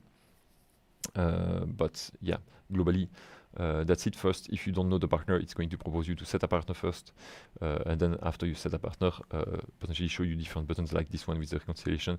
So that's how you would do. Can you go up a little bit, Arthur, because I think that there was a second part to the question. Reconcile an entry and how do we use it. So this reconciliation, I've been talking about one type of reconciliation, which is invoices. You have other reconciliation in the forms of entries that you want to match, or let's say journal items that you want to match. So if you create manual entries and you still need to match them, you see you have a matching number there. That matching number on my side was also, if I even look at 750, yes, you see, I'm going to show you that. We see that here, for example, we have this one and this one that have been for credit and debit. They are matched together. They were matched through the screen that I was showing you. So I'm going to make that, so that you can read the right side. So those two have been reconciled together on the same account because the account is marked as reconcilable, and because you don't see it, but Odoo, what Odoo does in while you click on reconcile in the bank reconciliation screen, it's selecting those two and clicking on reconcile for you. It's in a nutshell that's it.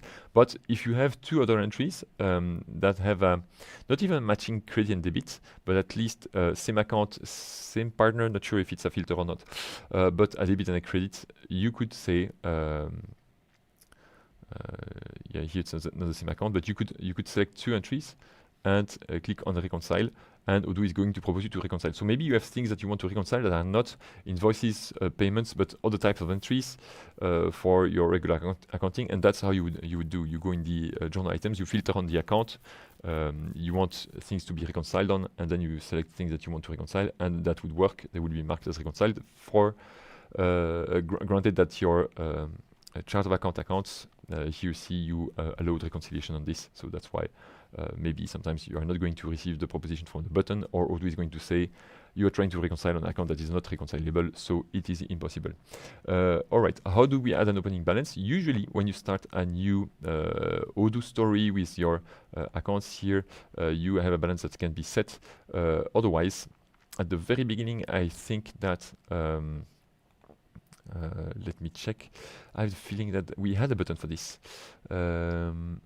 Initial setup, yes. This one. So you could have opening debit and credits. So here it's a bit complicated because we already have entries that were generated in Odoo. But if you create a new instance for your client and you say, okay, let me import for you the balance, you have that notion of accounting import initially thing, and you can review manually. But usually here, I know people will say, okay, but it's manual, but usually it's a one-time thing. But also you can, as you can see, you can also import it. Depending on the country you are in, we have some kind of automation for the import. If you are in Belgium, we import from Winbooks, if I remember well. In France, we have the FEC that we can import. Maybe other countries, we have other types of import, so already have a look at that. But otherwise, it can, you see here, propose you how to import things. Import chart of account initial balances. So if you click there, you import the COA is for chart of accounts, and you are going to import account balance, so that if you have an Excel file that is well formatted, that would be a piece of cake. All right, I'm pretty sure that we have videos about that, by the way. If you want the details, I wouldn't be surprised that we have this like balance. Yes, importing and opening balance, excellent. So you see, that's what I was meaning when I was saying that we have videos that can help you out. All right, Sheikh MD Rehan on YouTube is saying, I want product categorized separately for each company. If company field is blank for all companies and select one company for selected company product category. How can I do it via Studio? I didn't understand the question. So let me reread that. You want specific categories per company. If that is the need, you when you go here in categories, that's I would have thought that we would have company field on the categories as well. Let me check. No, we don't. Okay, you need to add that, but it's complicated because no, you could add it. It's potentially a source of error if you have already an initial setup. But one thing that you could do, I'm not saying that it's a good idea. I'm saying that when you want to hide things for a company or for any other reason, and that it's not possible because there are fields missing, what you can do. I need to see the whole use case because filtering things per company, I'm not always super confident that it's not going to lead to other troubles. You could go there and say, I'm going to link that notion of product category to companies. I'm going to say you are a company field now, company. I could make it required, but I want it just for the sake of the exercise. Okay, I'm going to close this, so at least now we can link that close thing to a company. I'm connected with demo company. I'm going to put this on Chicago, and of course, as there are no access rights at the moment, it's not changing a thing. I'm in demo, I'm not having company Chicago selected, and it's still okay. But what you need to do in addition to this, now that you made it possible to store that information, you need to create also what we say are rules. Rules can be found in technical setups, but of course, if I'm typing this, I'm going to find lots of things. Am I in debug? Yes. Is it still called rules? I don't know. Let's have a look. Wait, because I'm in debug and I don't see the technical settings, so maybe someone has been... No, it's good. That's why I couldn't find it. You have it here at the bottom, usually, record rules. That's what I wanted. And we say now, if we have a look at the product categories, product categ for the model. In fact, there's no access right, but is it product categ? Wait a sec. Yeah, product category. Okay, so I'm going to reuse this one, which is a rule very common for the multi-company thing. And I'm going to say I would like to show categ only if in the right company. And I'm going to say it's going to be done on product categories. For all the access rights, it's not going to be global. I'm going to say no, it's a global one. I'm going to keep it that way because I want it to be applied all the time. And here it's telling me invalid domain. That is fun because I would have thought that this one was already used somewhere else. And so, no, we don't have a, I'm stupid. It's X Studio, no, company ID, no, sorry, Studio company, I think that's the one. That's the name of my field. Yes, it's allowing me to do it because that's the name of my field. X Studio company. All right. So now I have a new rule. So it should be acting as yes, as a security. So product, but not just product, but product categ. Okay, I have only that rule. So it's going to be restrictive, applied on everyone, all the groups.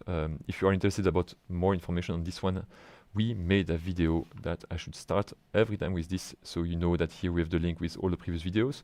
You click there and you have, if you make it bigger, you have the access rights. Yeah, a pre-recorded one that we did, was it a long time ago? Oh yes, 2024, but it didn't change. That is still up to date because we didn't change much in terms of access rights. But go there. We explained that during 2 hours.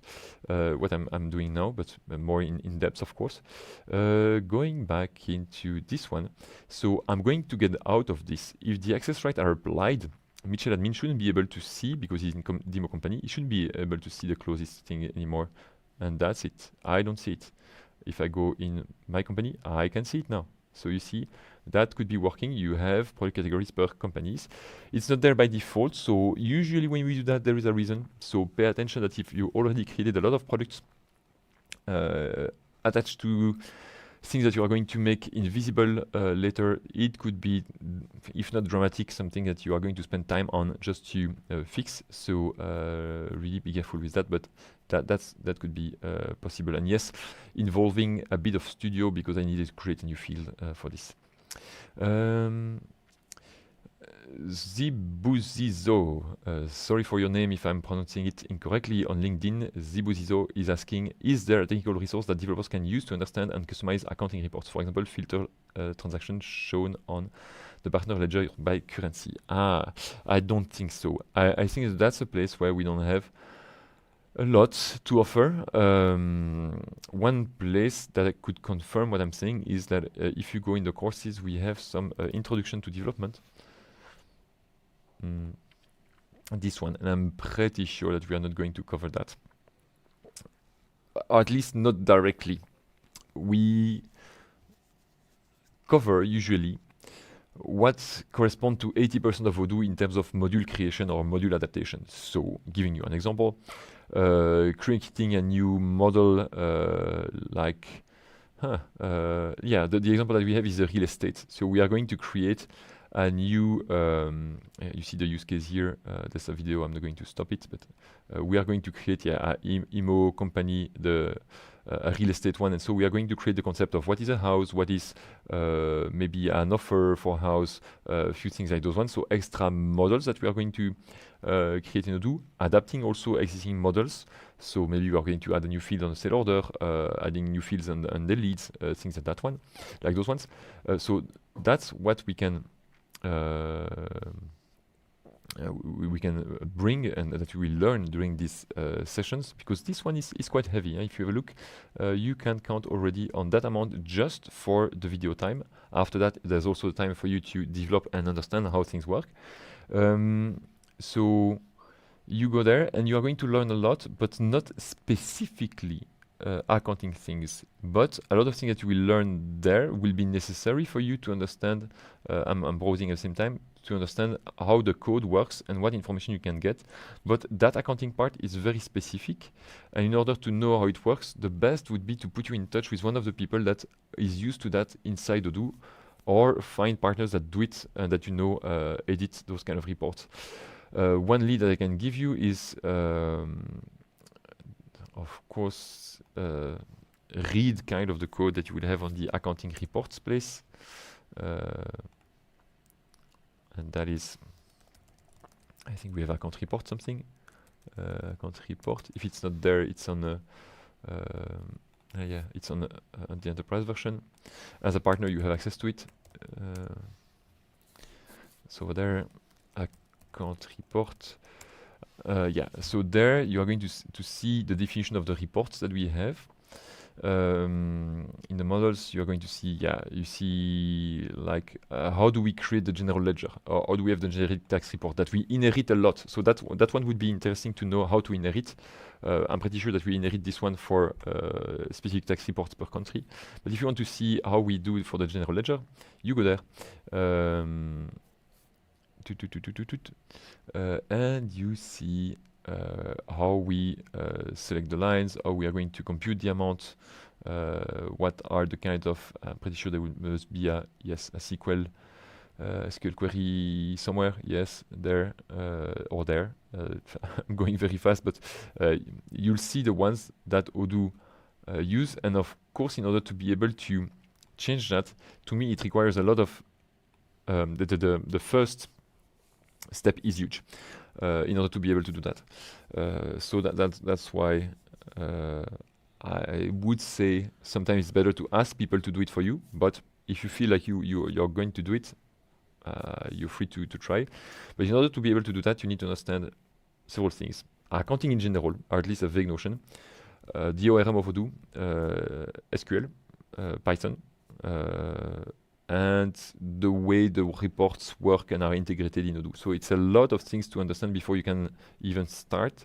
That's going to take a while if you are really new to the field. And if you are, and it's something, I don't receive that demand very often.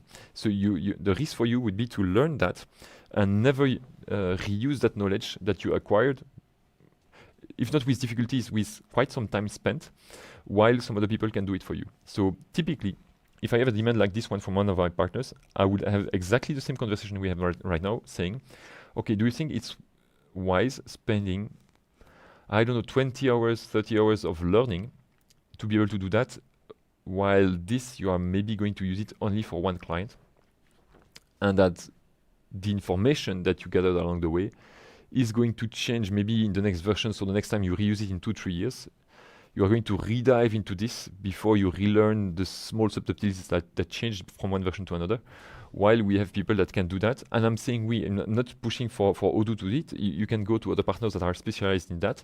But that's the danger place where when you need to learn a lot on some specific aspects, it's going to take a while. And what we propose on our side is developer on demand at Odoo, where you can enter developer on demand. Yeah, I should have added Odoo. Where we propose, here the prices are in euro, but we have the same in dollar. You can schedule a call and explain what you want, and they are going to tell you the time it takes, because there we have a huge team behind. And so statistically speaking, you are going to find someone that has already that knowledge to develop it for you, and it will be certainly cheaper if you take into account the cost of your own hours. I'm not saying it's the only solution. If you want to learn, I think it's a superb initiative because we need people that know that on Odoo. I don't want to stop your enthusiasm, certainly not, but think always in terms of return on investment, because the time you spend doing that, you don't spend it doing something else. And we have people that can do it. Other partners in the can do that. And what you're asking is so specific that I'm afraid that it wouldn't be worth it if you have only just one demand.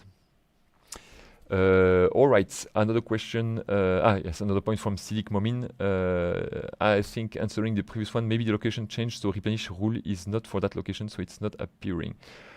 It could be, but I don't know. That's a good point. But here, we can test your point, Silik, for the question that was asked by someone else before. We can test your point by saying, okay, that replenish button should hide if I don't have a rule or if the rule doesn't apply anymore. And here, if I'm following you, we can try the following. I'm going there on the office lamp. Yeah. You see, that is because of the change of the access right, I just how do you say that? I trapped myself. So I'm going to remove that that rule. Otherwise, it's going to bother me all the time. Here, record rules, product categ. Yeah, not on the record rule, but on the model. I'm going to take this one and archive it so that if you want to go on the demo environment, copy paste or whatever, you have access to it. And now I can refresh this one. And if I go on the lamp, I'm allowed to. Before I couldn't because of this category thing that was linked to the wrong company. And then what can I do? I can have a look at the min-max thing here, removing the stock stuff. So if I take this one, delete, because according to you, that should make it disappear. Let's see, but it's still there. So not sure this is the reason why. I'm checking the time. We have 15 minutes remaining. And I have the question of Lucas on LinkedIn, how to set up new role in one module. For example, in accounting, I need a role that has an access only for vendor bills only. Technically, it's simple. In terms of organization, it's complicated. It depends of if your question is, how can I do it technically in an XML file and import it in Odoo and blah, blah, or if I'm only interested about the result of it. Technically speaking, I'm going to give you both answers. Technically speaking, access rights in Odoo are managed the following way. Usually when you go in a module, I'm going to take account here because I think that's where we are going to define some security groups. If I go in security, I'm clicking on account security here. This is the place where I think we are going to instantiate and create those groups in accounting. We can check that by going in there and see. Here we create a new record, and that record is a group, and the ID of that group is this one, and the name is delivery address. Okay, we have account read only. I'm maybe going to use this one because I think it's going to make more sense. Show accounting features read only. Let's try to find that group right there. So it should be here. Do we have something that is called that way? Nope. Maybe it's not on the right version. No, it's 18, but in 18.4. Okay, let's imagine it changed. Let's go on 18.4 just to be sure. Do we still have this one? No, we have it. That's funny, I couldn't find it because it should be there. The name is this one, so I'm very curious. Accounting.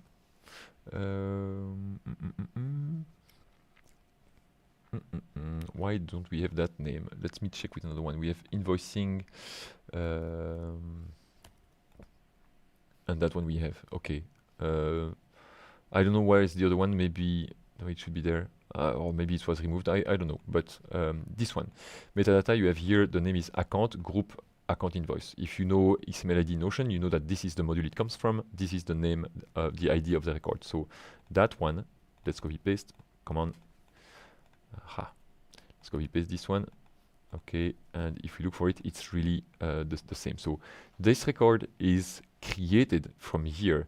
It's the account module and it's the that ID. So that's how you create a new record in the in any type of record, by the way, but specifically, usually here for security, we put it in the security module in that kind of XML file, and we explain which are the groups that are associated to it. So this implied means that we have implied groups over there, some privileges as well, some comments, the sequence, so where it goes in the list, the name, and blah, blah. Okay, so that is the group. If you say, I want to create a new group, technically that would be like this, that you are going to create that notion of group.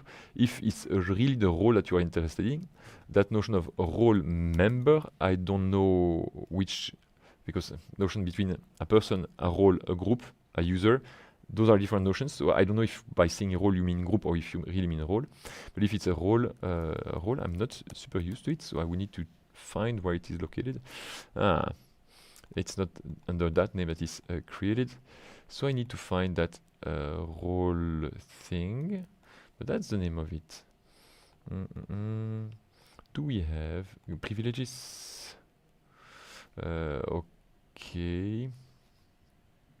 In fact, seeing this, maybe that's something that is missing, but in my previous video about the access right, that was not existing yet. So maybe I should redo it again with taking in addition the notion of privileges. So here it's privilege anyway, it's not the role, but I'm not sure we have the role available. Because what I wanted to do is find the role that we have there on the users. But it's going to be quite complicated. Here it's that is fun. Okay, it's a REST user. I suppose it's a REST user of type template then, because I see here the model behind is REST users. Let me check that. Would that be that? And one way of checking this, inactive users, portal public. Do we have another filter that is given there? Not on the list, but on the action.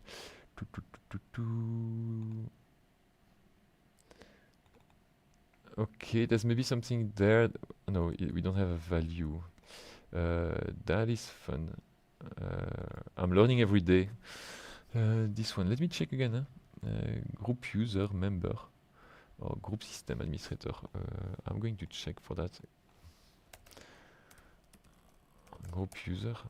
Is it base group user that we have there? There we have, I suppose, way too many things. If it's generated, it should be through XML file, but then okay, we are going to have a lot of files that's going to be difficult to find. Security here, HR security, no. Internal user here. ID group user, is it base group user? We need to double check that. That's going to bother me. I'm going to rephrase what you're asking, because you don't need to have another role. You could keep the role member, but what you need to select is an accounting access right that is just below what you want, and add maybe extra access right on top of this. Let me check. New role, if you ask for a new role here, I will need to check how it is done, and I will come back to this after. If it is not specifically the role you are interested in, but having someone that has only access to vendor bills, you will need to create an accounting role, but I wonder if read-only here is already not too much. I can test that, but not on this one, because it's very complicated on the demo environment to have multiple users, because every time it redirects you to different environments. So I'm going back on my own environment, and I'm going to play a little bit with my other friends here that is just there, Enrique again.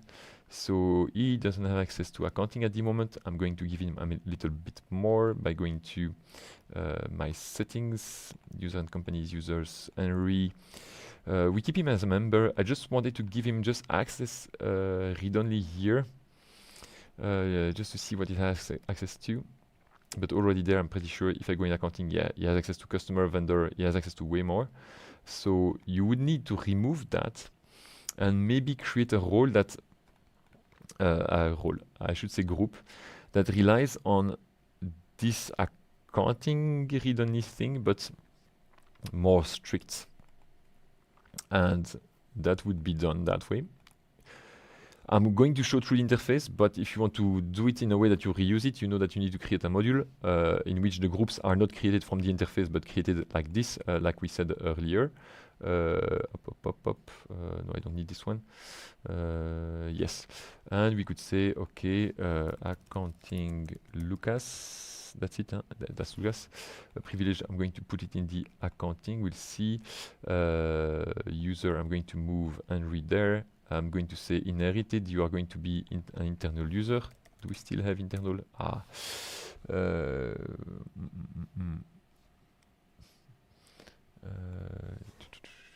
Maybe not there. Implied group. Do we have simple user?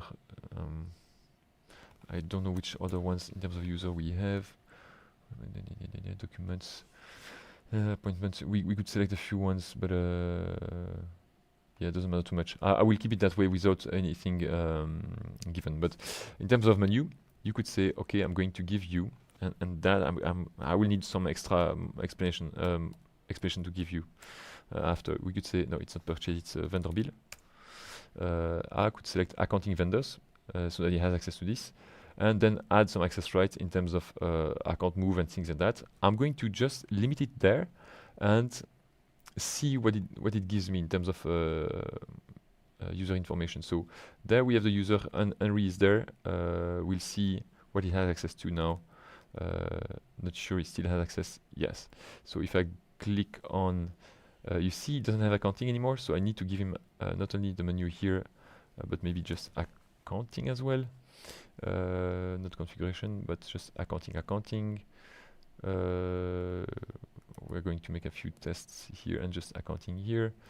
Will he be able to see it? Yeah, he can go there, but then he has customers, so I will need to make the customer, that is another trick, that menu item, customer one, with all its children. If it's visible there, it means that by default it's not linked to a group, so that's why it's visible to all the groups. So in addition to this, you need to go into the menu items, which in another place in the setups, in the settings here, interface, menu items,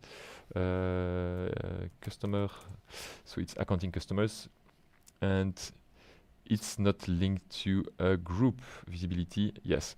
While if I put it into the read-only, now it shouldn't be visible anywhere anymore. Yes, you have only a vendor. So specificity about the menu, either they are not linked to any group, meaning all groups can see them, or they are linked to one to many groups and only those groups can see them. So here I added vendors, accounting. I can remove this one, I think, not sure. Yes, and we could see there was customers, so because I could see it, it meant that that menu item was not linked to another group, so I put it in a group that is the lowest group in accounting, but maybe it's not the good reasoning for you. I'm showing here how we can get there, but this question usually it's, I need more information from the client, I need to test and show what we can do, but we'll get there. Now you have access to vendor bills, but you see, because I say you have access to vendor bills, you don't have access to creation. I have upload, but I cannot create. If I want to have that, I will need to say that people also have access in terms of account move creation. I would go here, account move, join entry, say read, write, create, delete. Oops, you can now. And because of that, if you can still not, that's maybe because I have something more in terms of action there. No, I cannot see it. No, I have access now. Good. But if I do this, you see now I cannot add an account move line. I cannot do that because I need to add also account move line. So account move line. There. Up. Now I save. If I refresh. If I still cannot, no, I can now, you see, now I have access to account move line, but maybe there will be something else along the way that means I cannot do it. I could save, so it's okay, but maybe you will need to give extra access rights step by step. But strictly speaking, if I want to be to play a bit with not with words but with the concept, here I answered your question. You have a group that simply has the role of seeing vendor bills, but it's maybe not exactly what you need because there are maybe some security loopholes. Maybe it's better to do it in a module. Maybe you really wanted a role and not a group. So you see the discussion can shift, but at least that answer is not bad, and I wanted to illustrate how you can do in terms of menu items, creation of groups in the module very quickly, or inside the interface, and what you can do in terms of testing. Usually when you play with access rights, it's best to have two windows, or at least do what I do, switching from one to the other and adding access rights, check with your client if that's what you want, and only push it in production when you get a validation. Maybe a last one before we go from Alexander. Is it possible to measure the time in activities inside the project? Yes. Well, it depends. Activities in terms of activities like what you have. Let me check again. If I select task, activities like this, I would like to add an activity like a to-do and say it took me that amount of time. No. There's no time associated to this one, but usually it's more like on the timesheet that you are going to do that. So I'm curious about why would you have activities on which you would like to have time and not using the task that is the object itself with the timesheet, where you have reporting, where you have the link with employees, where you have a link with the cost of the person. So I'm very curious about the need, but you cannot measure time in activities if what you mean in terms of activity is that notion of activity here that has nothing to do with the timesheets. But if a client asks me, I would like to monitor the time spent by my staff on tasks or on projects, the real answer, the really good answer is using timesheets. So that's maybe a confusion between activities and the notion itself of timesheets, but yeah, that's it. All right, I think that's ready picked up for today. Guys, very happy to help you here and there. Don't hesitate to ask for more, to contact us if you have things that you want to say about the show. Very glad that we every time have enough questions and that we spend time together. Very soon we'll have a new version 19. Hopefully I will be able to see you during the Odoo experience. Don't hesitate to come and say hello. I will be around the service booth. So really it would be a real joy to exchange about Odoo or the things during the Odoo experience. Until then, be safe and see you next week for the last one on version 18. Bye bye guys.